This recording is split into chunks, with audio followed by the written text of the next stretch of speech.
मित्रों, सबको भेज दो पित्रों, नेता चला गया भित्रों। इन लोगों ने अस्पताल को नहीं सजाया, अस्पताल में बैठा दिया जल्लादों को, स्वास्थ्य विभाग में बैठा दिया किलर को, और अपने बैठ गए सब लोग रावण के तरह, यजीद और कंस के तरह एसी में।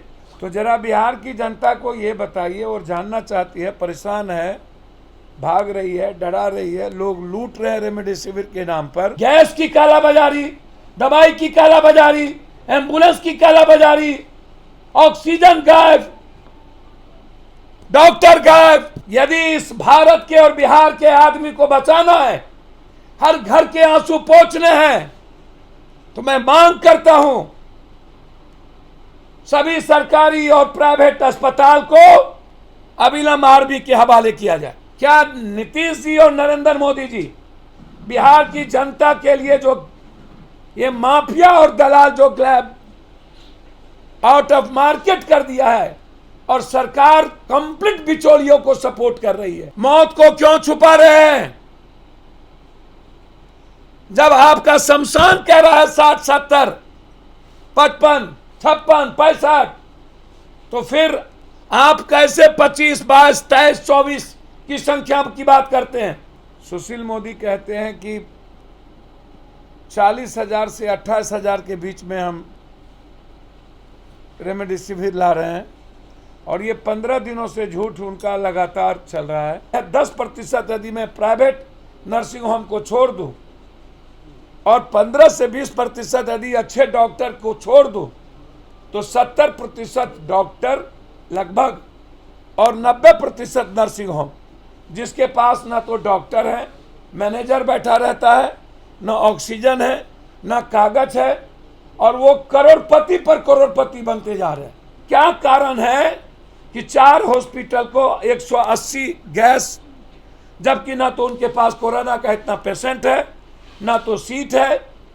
क्या कारण है कि उन लोगों को इतना अत्यधिक ऑक्सीजन, किनके दबाव पर, किनके कहने पर? कौन है ये राजस्वरी के मालिक? एमएमटी की agency, Mithila gas agency, Gangotri gas agency, Medi Park hospital. Ward boy की मनमानी, 10,000, 4,000 रुपया लेके मारपीट, ग्रुप बना के रंगदारी करते हैं वार्ड बॉय। कोई सुई तक नहीं देता, परेशान है लोग। ये सबसे इंपॉर्टेंट है कि सीनियर डॉक्टर नहीं जाते, जूनियर एक आध कभी सुबह चला गया, रात भर परेशान हो जाते हैं लोग। पूरा बाथरूम लैट्रिन से पड़ा हुआ, कोई टच करने वाला नहीं। सिलेंडर को आउट ऑफ मार्केट कर दिया, और आज एक सिलेंडर, छोटी सिलेंडर, आपको आश्चर्य होगा, ऑनलाइन, हिम्मत देखिए उसकी, ऑनलाइन 19,000 में कह रहा है कि आप लो, मैं देने को तैयार हूं। ये ऑनलाइन। करबद्ध हाथ जोड़कर प्रार्थना है नीतीश जी से, आप और सुशील मोदी में नोरा कुश्ती का खेल चल रहा है। आप सही हैं कि सुशील जी सही हैं, या एम्स का डायरेक्टर सही है, कि एनएमसीएच, पीएमसीएच और इंदिरा गांधी इंस्टीट्यूट आईएजीएमएस का डायरेक्टर सही है, सुपरिटेंडेंट सही है? यह दुनिया को समझने की ज़रूरत है। एक तरफ भारत सरकार की सबसे बड़ी संस्था ने ऑर्डर निकाल दिया कि किसी भी परिस्थिति में डेक्सामेथसोन दवाई चलेगी, जिसका हल्ला हो रहा है, जो दवाई क्या नाम है, रेमडेसिविर दवाई, वो कंप्लीट खत्म हो गई। नहीं, डेक्सामेथसोन ये चलेगी, और रैपिड एंटीजन किट से जांच होगा। लेकिन ऑर्डर उनका निकल गया है एम्स का, उसके बावजूद भी भारत के डॉक्टर उस दवाई को लिखते हैं रेमडेसिविर का। तो नीतीश कुमार जी, आप अपनी सरकार को फॉलो करेंगे, आप अपने अथॉरिटी को फॉलो करेंगे, किसको फॉलो करेंगे? आप जो सब दिन आंख में धूल झोंकती है आपकी सरकार। सुशील मोदी कहते हैं कि 40,000 से 28,000 के बीच में हम रेमडेसिविर ला रहे हैं, और ये 15 दिनों से झूठ उनका लगातार चल रहा है। अब ये कह रहे हैं कि प्लेन भेजेंगे। तो जरा बिहार की जनता को ये बताइए, और जानना चाहती है, परेशान है, भाग रही है, डरा रही है, लोग लूट रहे हैं रेमडेसिविर के नाम पर। कल परसों पूर्व विधायक गरखा के मुनेश्वर चौधरी नीतीश कुमार जी से बातचीत किए थे। उनका भतीजा डेथ कर गया। नीतीश कुमार जी ने डीएम को कहा, डीएम ने गरखा के मुनेश्वर चौधरी से बातचीत की।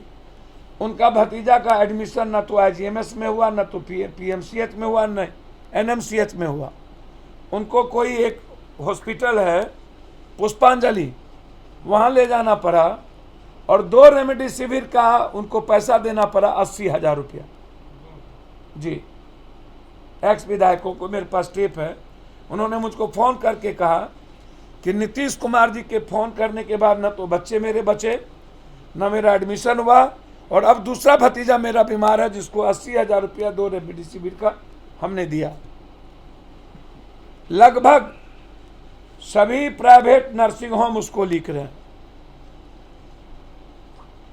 तो नीतीश कुमार जो 14,000 लाएंगे, तो वो ना एनएमसीएच में चलेगा, ना पीएमसीएच में चलेगा, ना आईजीएमएस में चलेगा, ना एम्स में चलेगा। तो नीतीश कुमार जी से पूछना चाहते हैं कि ये दवाई प्राइवेट लोगों को दे करके क्या वो पैसा वसूलेंगे जनता से? ये बता दीजिए आप जनता को। बड़ी मेहरबानी होगी, बड़ी कृपा होगी। जब आपके सरकारी डॉक्टर नहीं लिखेंगे तो फिर रेमडेसिविर का ये हाय तोबा आप ट्वीट करके कि मैं 14,000 रेमडेसिविर मंगा रहा हूं उसमें स्पेशल प्लेन से, तो आपने तो खुद पैनिक बना दिया। एक मुख्यमंत्री कह रहा है मैं ला रहा हूं, इसका मतलब लोगों को लग रहा है इसकी जरूरत है। तो उन्होंने फायदा पहुंचाया है माफियाओं को, दवा कंपनी को, और प्राइवेट नर्सिंग होम के सभी डॉक्टर को। किलर बैठे हुए हैं यहां, और मौत का कुआं है। जल्लाद बैठे हैं जिनके पास कोई कागजात नहीं है। 10% यदि मैं प्राइवेट नर्सिंग होम को छोड़ दूं, और 15 से 20% यदि अच्छे डॉक्टर को छोड़ दूं, तो 70% डॉक्टर लगभग, और 90% नर्सिंग होम जिसके पास ना तो डॉक्टर है, मैनेजर बैठा रहता है, ना ऑक्सीजन है, ना कागज है, और वो करोड़पति पर करोड़पति बनते जा रहे हैं। बाउंसर रख रहे हैं, बिना ऑक्सीजन के मास्क पहना देते हैं। लगातार मौत पे मौत हो रही है, और उनको बैंड नहीं किया जा रहा है। दुकान चलाई जा रही है, और पूरे बिहार की जनता को लूट रही है। तो ये नीतीश कुमार जी को क्लियर करना चाहिए कि क्या ये रेमडेसिविर आपके एनएमसीएच में, पीएमसीएच में, आईजीएमएस में और एम्स में क्या चलेगा? क्या सदर अस्पताल में चलेगा? क्या सरकारी को अस्पतालों में कहीं चलेगा? ये आपको क्लियर करना चाहिए। अन्यथा ये साफ है कि यह सरकार बिचौलियों के साथ खड़ी। मैं बहुत क्लियर, इस पे आरोप है मेरा कि बिचौलियों के मनोबल को बढ़ाया जा रहा। दूसरी तरफ लगातार आज मेरी एम्स के डायरेक्टर से बातचीत हुई, आईजीएमएस के डायरेक्टर से। उन्होंने कहा कि मैं कुछ नहीं कर सकता, किसी को नहीं लूंगा, मेरे पास ऑक्सीजन समाप्त हो। पप्पू जी हमें ऑक्सीजन चाहिए, वो अभी टेप है मेरे पास, हमको कोई ऑक्सीजन ला के दे। रात भर हम ऑक्सीजन प्लांट पर जाते रहे, अभी दानापुर हॉस्पिटल में हम गए, हाईटेक, कभी हम सत्यम, कभी कहीं। सुबह 6 बजे 5 बजे जब हम पाटलिपुत्रा पहुंचते हैं तो हाय तौबा, रात में हम बाईपास पहुंचते हैं तो कॉमन लोगों को ऑक्सीजन नहीं मिल रहा है। कॉमन लोगों को ऑक्सीजन नीतीश जी कौन देगा? पूरे पटना और बिहार में मैं बहुत क्लियर पूछना चाहता हूं, जरा नीतीश जी हमको जवाब दे। ये जो आपकी 3 बड़ी फैक्ट्री है, वो राजेश्वरी हॉस्पिटल को 180, ये मेरे पास पूरा आपको मैं व्हाट्सएप पर अभी दे दूंगा। क्या कारण है कि 4 हॉस्पिटल को 180 गैस, जबकि ना तो उनके पास कोरोना का इतना पेशेंट है, ना तो सीट है? क्या कारण है कि उन लोगों को इतना अत्यधिक ऑक्सीजन, किनके दबाव पर, किनके कहने पर? कौन है ये राजेश्वरी के मालिक? एमएमटी की agency, Mithila gas agency, Gangotri gas agency, Medi Park hospital, ये जो एजेंसी है पूरा का पूरा गैस ऑक्सीजन को आउट ऑफ मार्केट कर दिया, सिलेंडर को आउट ऑफ मार्केट कर दिया। और आज एक सिलेंडर, छोटी सिलेंडर, आपको आश्चर्य होगा, ऑनलाइन, हिम्मत देखिए उसकी, ऑनलाइन 19,000 में कह रहा है कि आप लो, मैं देने को तैयार हूं। ये ऑनलाइन, ये ऑनलाइन आप इसको देख लें। ये कह रहा है कि इसका फ्लिपकार्ट कह रहा 19,000, इनका पूरा डिटेल। पटना में 50-60 हजार पर, 30,000 पर अब नहीं मिल रहा है। अभी तक 40 हमने खरीद के पटना में लगभग, और लगभग 1,000 से 1,500 के बीच पूरा का पूरा हर लोग रेमडेसिविर के लिए यहां आते हैं, ऑक्सीजन के लिए यहां आते हैं।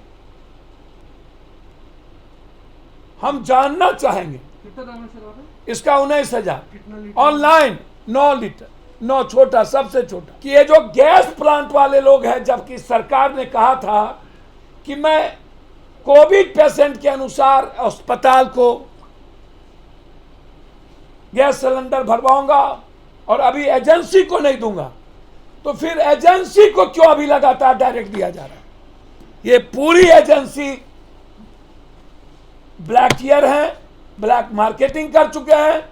और इसमें एक गैस प्लांट के मालिक हैं जिसको, जो लगातार इस ब्लैक मार्केटिंग में उसकी हिस्सेदारी है, भूमिका है।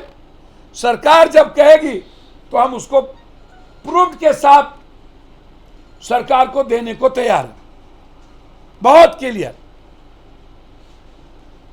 क्या नीतीश जी और नरेंद्र मोदी जी बिहार की जनता के लिए जो ये माफिया और दलाल जो ग्लैब आउट ऑफ मार्केट कर दिया है, और सरकार कंप्लीट बिचौलियों को सपोर्ट कर रही है, क्या बिहार की जनता बगैर ऑक्सीजन के बचेगी?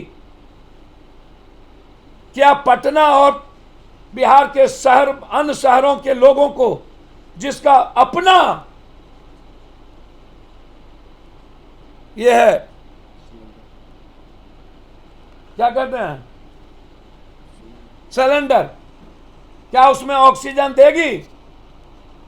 वो परेशान है, बहुत क्लियर।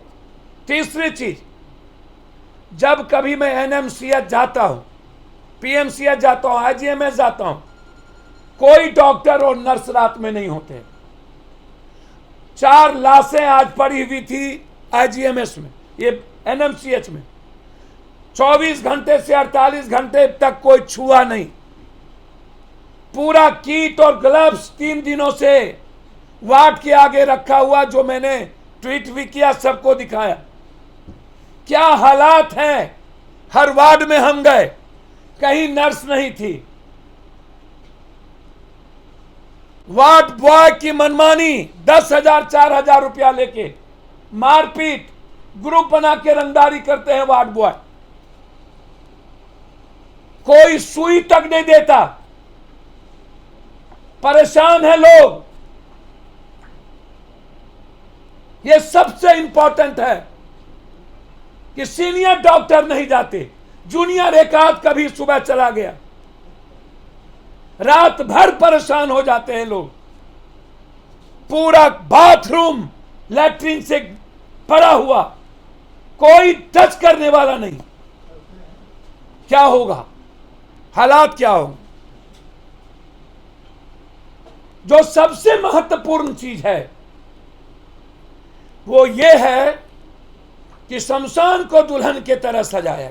जब हम शमशान से हिसाब किताब लिए तो शमशान पर एक दिन में 65, दूसरे दिन 55, उसके पहले 67, फिर 73 कंप्लीट रूप से। लेकिन सरकार के आंकड़े में 22, 23, 25।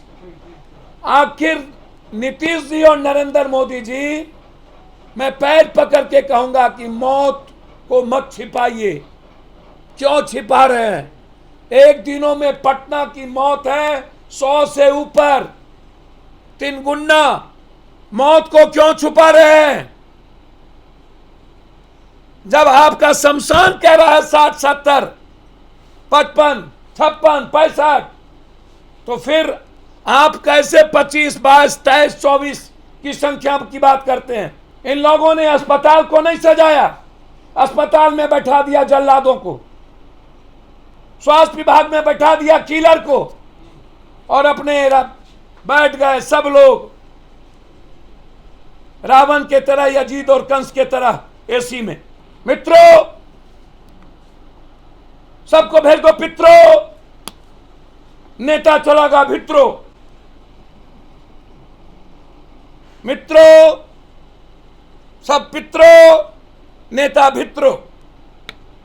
ये सबसे बड़ी बात मैं आपसे कही कि मौत का आंकड़ा क्यों छुपाया जा रहा है, और कब तक मौत का सौदा करेंगे ये बिचौलिए दलाल और प्राइवेट नर्सिंग होम, और सरकार कब तक रावण और कंस के तरह, धृतराष्ट्र के तरह देखते रहेंगे? यदि इस भारत के और बिहार के आदमी को बचाना है, हर घर के आंसू पोंछने हैं, तो मैं मांग करता हूं सभी सरकारी और प्राइवेट अस्पताल को अविलंब आर्मी के हवाले किया जाए। मात्र एक विकल्प बचा है। यदि सही में इससे बड़ी महामारी में इंसान और मानवता को बचाना है तो आर्मी के अलावा अब दूसरा कोई रास्ता नहीं। गैस की कालाबाजारी, दवाई की कालाबाजारी, एम्बुलेंस की कालाबाजारी, ऑक्सीजन गायब, डॉक्टर गायब। इसीलिए आर्मी के हवाले करिए। ये बिहार और देश की जनता अब त्राहिमाम कर चुकी है। मैं रात में कभी उसको एडमिट कराओ, कभी 4 बजे उसका फोन आओ, रात भर एम्बुलेंस चिल्लाता रहता है, पिता, बेटा, मां, बहन रोती रहती है, कोई पूछने वाला नहीं होता। सरकार चुप।